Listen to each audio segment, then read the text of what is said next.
주안의 만나 11월 28일 화요일 묵상을 함께 나오도록 하겠습니다. 오늘 말씀은 욥기 22장 1절에서 30절까지의 말씀으로요.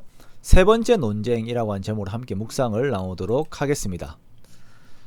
오늘 본문에서는 세 번째 논쟁이 시작이 됩니다. 욥과 친구들의 세 번째 논쟁에서 역시 엘리바스가 논쟁의 첫 시작을 담당하게 됩니다. 엘리바스는 여전히 인과응보의 법칙을 고수하면서 욥이 지은 죄에 대해서 보다 구체적으로 열거를 합니다. 그러나 이건 역시 엘리바스의 추론에 불과합니다. 요즘 사람들은 자신들을 규정화하는 것을 좋아하는 것 같습니다. 혈액형이나 MBTI와 같은 성격과 기질로 자신과 다른 사람들을 규정하지요. 그 규정함 속에서 안전함을 느끼는 것 같습니다. 그러나 이것이 매우 위험합니다. 심리학자 프로이드의 이론 역시 마찬가지죠. 사람들에게 내재되어 있는 무의식의 세계, 어떤 성적인 욕구가 그 사람의 기질을 완전하게 좌지우지하지 않습니다. 그러나 우리는 이러한 것으로 그 사람을 규정하고 또한 그 사람에 대해 추론을 하지요. 이러한 태도를 우리는 주의해야 합니다.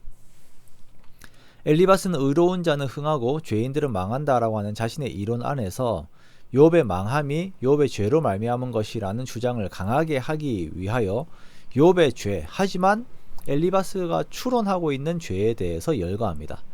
어쩌면 그는 이러한 주장들을 하면서 욥이 자신이 죄를 지은 것에 대해 속이든지 혹은 잊어버리고 있었다라고 생각을 하고 있는지도 모릅니다.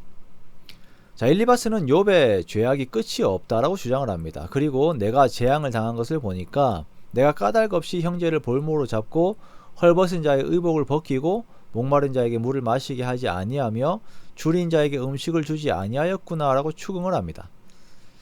너는 과부를 빈손으로 돌려보내며 고아의 팔을 꺾는구나. 그러므로 올무들이 너를 둘러있고 두려움이 갑자기 너를 엄습하며 어둠이 너로 하여금 보지 못하게 하고 홍수가 너를 덮느니라 라고 말하면서 욥에게 죄를 덮어 씌워요.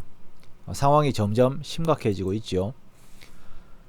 제가 중학교 때 학교에서 물건이 하나가 없어졌는데 저를 포함한 학교 아이들이 정의감 속에서 추론을 해서 한 친구를 범인으로 몰아붙였던 적이 있었습니다. 그것은 이제 그 친구의 심장이 빨리 뛰고 얼굴이 빨갛다라고 하는 이유였어요. 결과적으로는 그 친구가 범인이 아니었습니다. 우리의 잘못된 추론으로 인해 그 친구는 울고 우리가 얼마나 미안해하면서 사과를 했는지 모릅니다. 엘리바스가 지금 욥에 대해 이렇게 하고 있는 것이에요. 결과를 보고 상상을 하면서 없는 죄를 만들어내고 있는 것이에요. 스스로 죄의 상황들을 만들고 그리고 스스로 답을 내려줍니다. 너 하나님과 화목하고 평안해야 한다. 그리하면 내게 복이 임할 것이다. 전능자에게로 돌아가야 한다. 하나님의 말씀을 마음에 두어야 한다. 그러나 제가 누차 말씀을 드렸죠. 이것에 말려 들어가면 안 됩니다. 좋은 표현이라고 모두가 좋은 말이 아닙니다. 엘리바스의 잘못된 정의감은 무죄한 자를 죄인으로 만들었습니다. 그리고 자신의 의로움 안에서 잘못된 처방을 내리며 스스로 만족할 만한 상황들을 만들려 하였습니다. 우리가 삶을 살면서 혹은 교회 생활들을 하면서도 이러한 행동들을 하는 것을 정말 주의해야 합니다. 자, 그렇다면 우리가 구체적으로 무엇을 하지 말아야 할까요? 다른 사람에 대해서 상상의 날개를 펴지 말아야 합니다. 자, 그럼 어떻게 하면 그 사람에 대해서 상상의 날개가 펼쳐지게 될까요? 뒷담화를 하면 그렇게 됩니다. 반드시 그렇게 됩니다. 뒷담화를 까게 되면 그 사람이 없는 상태에서 타인들이 그 사람에 대해 결론을 내려버리게 되어요. 그러면 그 사람에 대한 잘못된 인식이 들어가게 되고 왜곡된 원인과 왜곡된 결론들이 나오게 됩니다. 사람 사는 삶에서 이것 정말 위험합니다.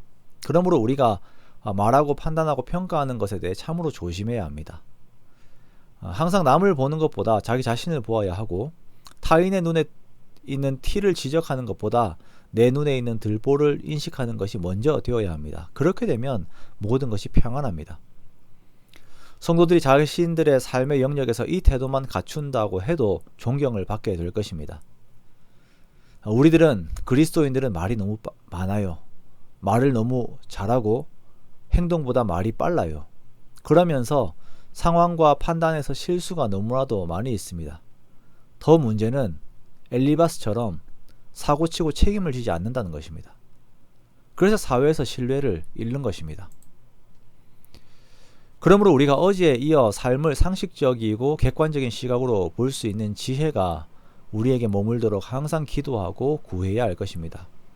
그것에서부터 시작을 합니다. 자기의 생각에 갇혀서 그 생각으로 세상 전체를 보려고 하는 오류를 범하는 것, 그 정말 미련한 자들의 모습입니다. 욥이 세상을 바라보는 시각, 시편의 저자인 아삽이 세상을 바라보는 시각, 그리고 그 안에서 하나님을 바라보는 시각이 우리들의 믿음의 태도가 됩니다.